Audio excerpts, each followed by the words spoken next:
Have you ever heard of the musical The Puppetmaster's Regime? Most likely you haven't.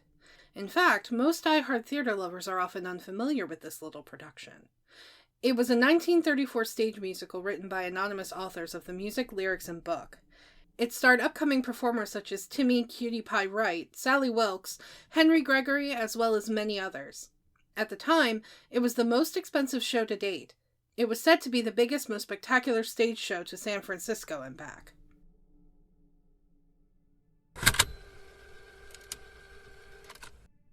I went to see the show about a week after I turned 33. The ticket was a gift from my sister, who knew how much I love theater. I remember the signs. They were huge and rather gaudy. Oh, and the playbill?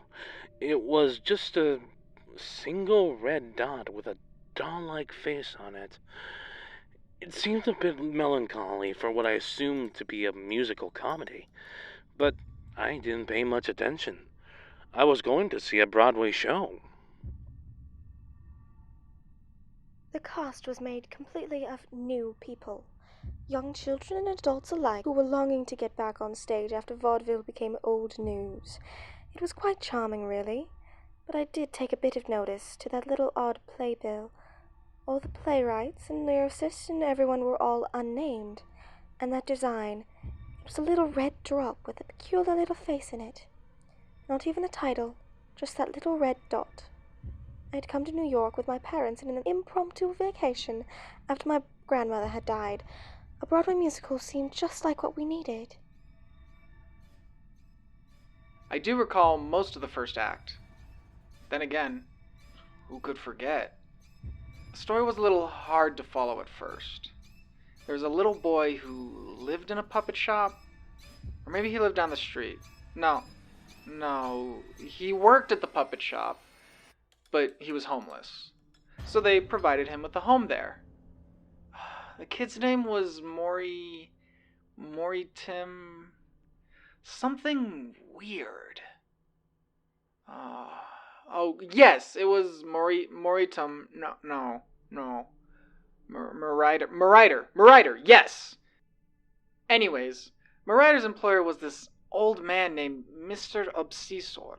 I remember his name because his character was unimaginably unsettling, bouncing all around and getting angry at the little boy, all while keeping this nasal, gigglish voice. Anyhow, the production opened to Mariter and the odd fellow getting into an argument over the boy not doing his work.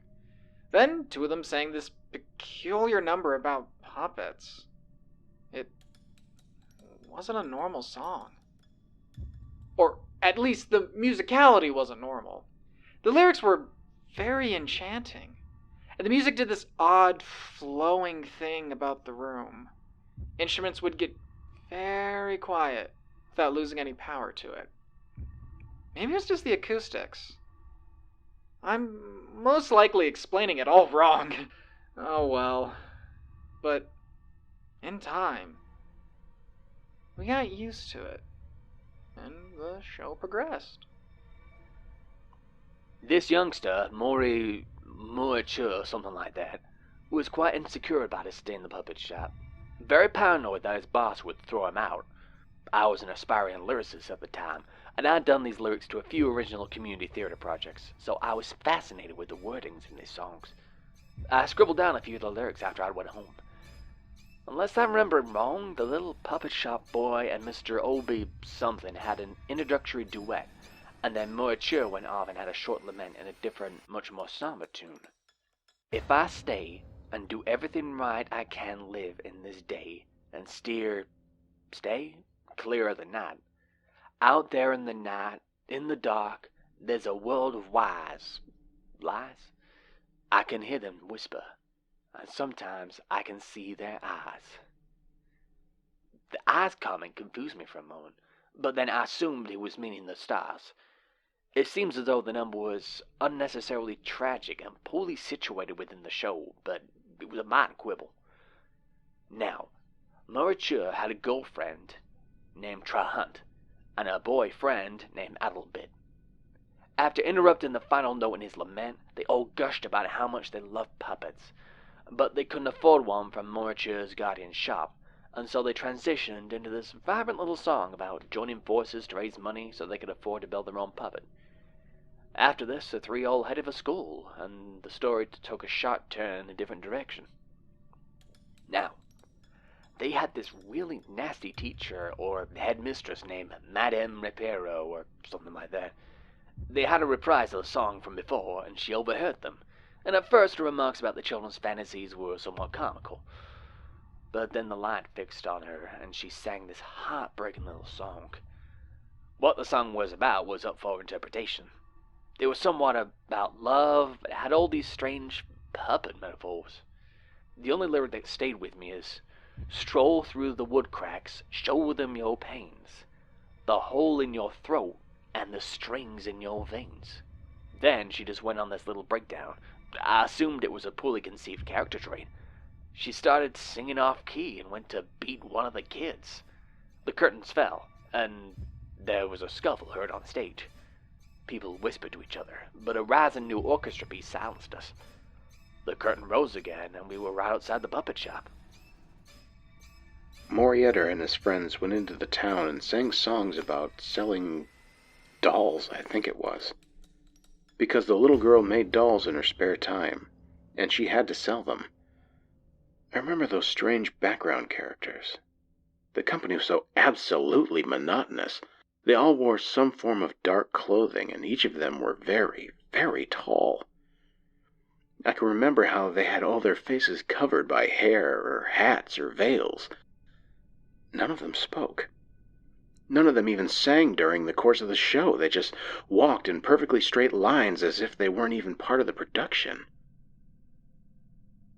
The kids all got their money from the strange man in a cloak who sang a simple little tune. I still remember the lyrics. Despite the fall of rain, little kitties, everyone needs a little song. Wooden dolls give you pain, little kitties, go on, little kitties, run along. His character is never really explained, but I remember how truly gripping the melody was, so haunting. It got you right there in the gut. Even the little kid actors seemed a little unsettled by the new turn of the show. They all kept stuttering over their lines as they spoke and sang, and then a light bulb over the stage went out. Everyone kind of gasped, and one man, I think, even laughed. The noise it made really spooked the little girl, little Miss What's-Her-Name. All the names are so very strange. All I know is that the light bulb had gone out, and the actors were stumbling across the stage, and the whole thing looked like a terrible flop. When the children re-entered the puppet shop, the presenter was to observe the puppet pieces that they'd acquired, while the audience wasn't looking, singing a braggedy sort of chant. We done, we diddy done, done did it. It was obnoxious, but thankfully brief. After that, the light fixed on Moriarty, and he began another tune. The song was a dud, and all I remember is that he flubbed the last line. The lyric had something to do with the final stroke of light, or some sort of long-winded moon-based metaphor. All I know is that he forgot the words, and all that could be heard in the theater were the sounds of car horns outside the building. The boy, he didn't seem shocked or embarrassed or nothing, but his posture improved out of the blue, and the orchestra stopped. He projected half the word sorry, and then suddenly burst forth in wordless vocalization. The music resumed, and the other characters began to join him. So, after that bulb went out, the whole set started falling apart. We, the audience, tried our best to ignore it, but it was damn near impossible. I saw 2 sets of very angry attendees get up and leave right then and there. The set piece for the puppet shop screeched its way onto the stage, and we could see in the far back the paper sky background falling down. The lights went dim in what we assumed was an attempt to hide the malfunctioning set pieces. The kids, along with the help of the oddly monotonous Mr. Obsessor, constructed the puppet, and this strange song played. To this day, I don't know what they were saying. It sounded vaguely like Latin, but I went on to study Latin in college the next year and found that guess to come out flat. I remember how it enchanted me, though. It enchanted all of us. We began to feel this thing course through us. I remember a few people around us who were humming in an attempt to rid themselves of the sound, and I could hear people in the front rows crying out in what sounded like pain. The actors themselves sounded as though they were about to pass out at any moment. They were doing this odd sort of ballet, and they were tripping all over themselves. And a few more lights started flashing and breaking, and we all sat and waited for the song to end. I'm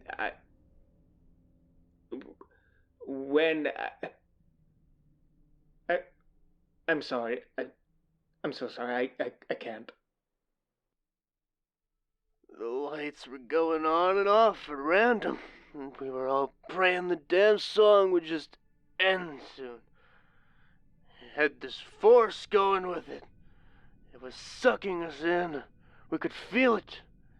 Little kids and the puppet man were dancing all around when, well, you see, I really thought I could do it. I thought I could do it. I was right there in the 5th row, so I saw, but I can't. The lighting was completely out of control. It was a mess. And that song, it was awful. But something about it, it was powerful. It had a force. I watched intently as the dancers began to skip around, and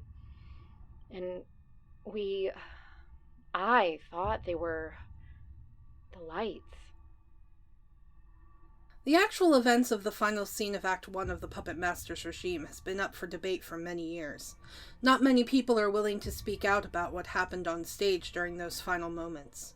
Many believe there is no actual record of an interview with somebody who was willing to tell the story.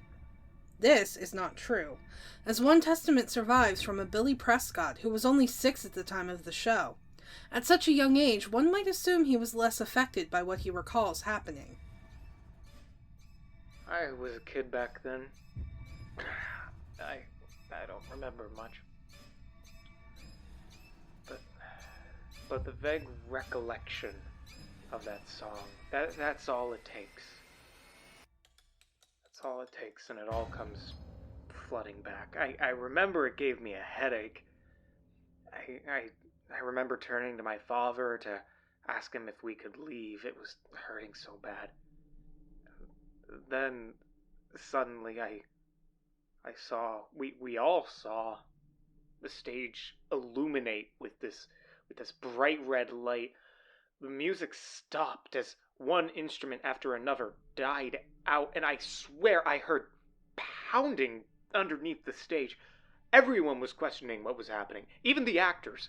I remember that teacher lady being pushed through the door of a shop, and then everyone else came flying in from off stage, toppling on top of each other like rag dolls. There were people there who didn't fit the design scheme of the production. Stagehands and technical workers. I assume. I remember the little girl screamed at the audience, then ran behind the shopkeeper while other actors continued singing. A few people started crying right there on the stage when suddenly this curtain came forward.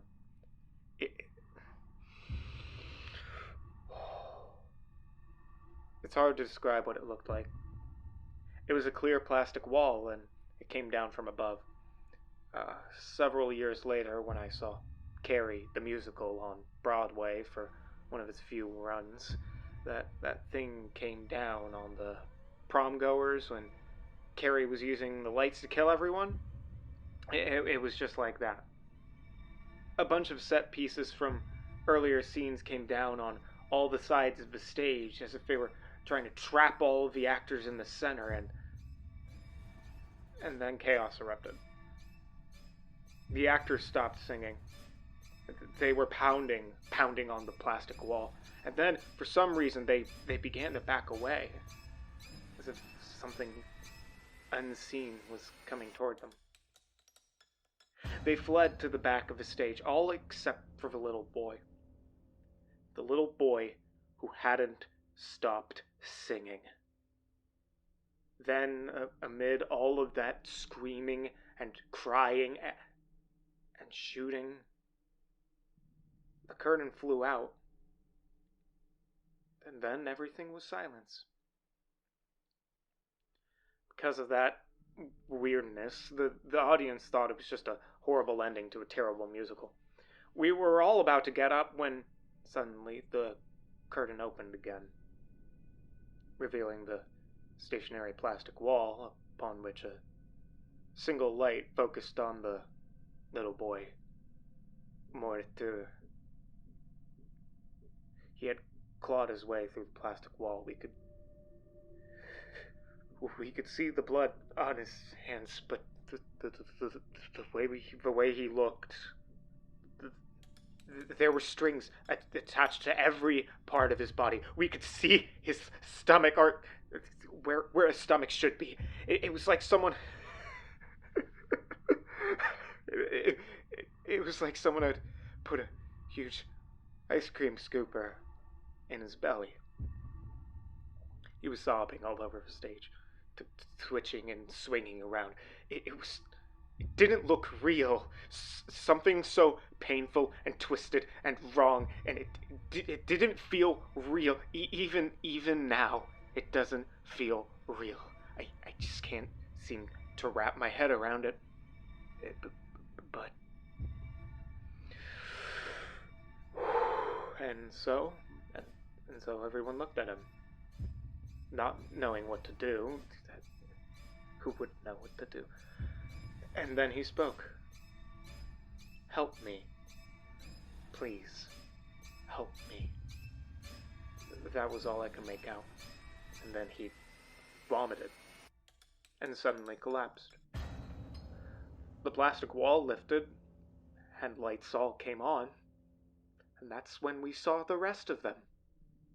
They were all dead. Every single one of them looked exactly like the little boy. Everyone had those strings attached, and we watched as all of them, even the little boy, as their strings were pulled on, their lifeless bodies rose on cue, and they bowed.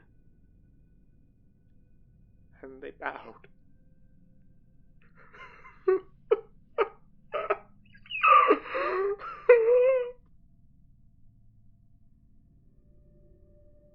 However, we cannot be certain that this is a credible account, but unfortunately, it's all we have to work with. The Puppetmaster's regime sparked horrible debate among the theater companies. Several audience members had to be treated to special therapy for years to come, and the show itself was covered up by the police. For years to come, the theater company, as well as the police department, who had never managed to solve the gruesome murders of the cast and crew of the show, denied that the play ever existed. However, in recent years, the story has resurfaced, sparking much new debate on the subject. The theater that housed the musical still refuses to acknowledge the show's existence, and most theater historians know nothing about the show in general. To this day, the identities of the anonymous lyric and music writers are unknown, and, to our knowledge, all recordings of the songs and police reports have been destroyed.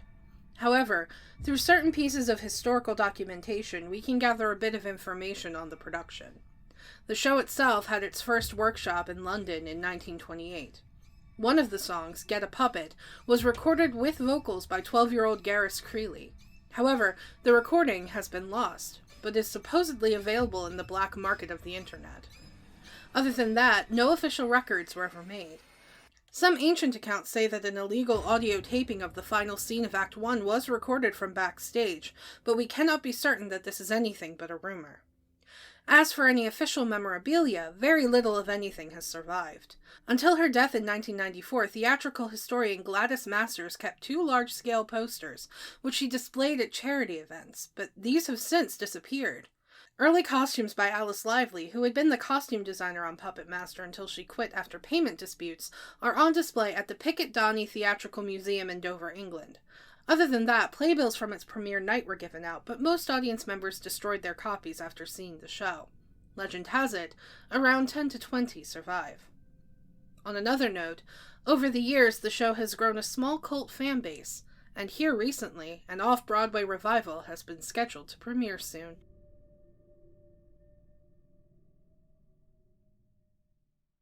Have you ever heard of the musical The Puppetmaster? That's a whole different type of musical. So I struggled so much to pronounce these words. And when I'm trying to look it up, they have a very thick Italian accent. So I apologize if I pronounced it super wrong. But I learned while trying to pronunciate it that they both mean something. So sorry to pull back the curtain if you are a viewer. But Moriter, I'm still struggling to say it, actually translates to die from in Latin, and obsessor means killer. So if you know your Latin, then this was kind of a neat little fact. But if you don't, I gave you a neat little fact. Have a great day. Anyways, Moriter.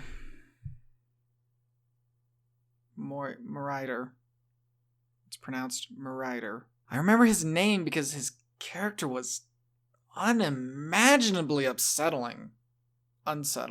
They all kept stuttering over their lines as they spoke and sang, and then a light bulb on the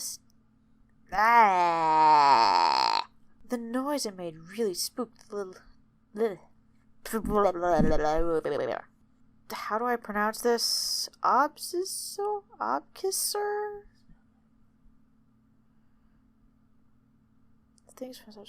When the children re-entered the puppet shop, they presented Mr. Obsessor with the puppet's pieces.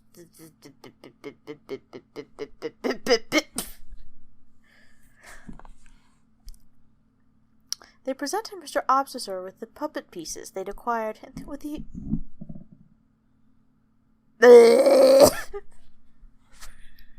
Reset brain.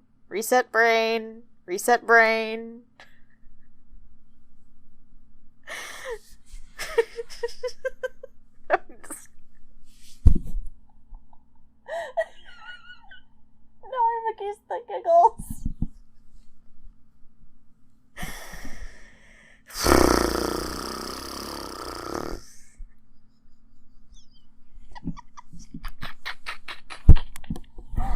I can't stop laughing now. Okay, let's try this again. The song was a dud, and all I remember was that he flubbed the last line, much like I'm doing right now. Stagehands and technical Early costumes by Alice Lively, who had been the costume designer on Puppetmaster until she quit after payment disputes, are on display at the Piccadilly Donny Theatre. Hey guys, do you like our content? Do you want to support the show? Click the link in the description below to visit our donation page. All proceeds go towards new and better equipment and games you want to see us play. Everyone who donates will get a special shout out at the end of future videos, and we're currently working on setting up some special perks for you.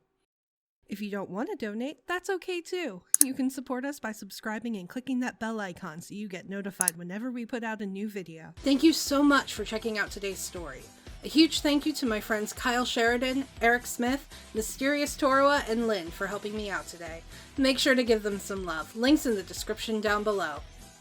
If you'd like to check out yesterday's story, click that box on the left. Or if you'd like to see something a little different, click that box on the right to check out our latest Let's Voice Act series. Thanks for watching! Stay creepy, everybody!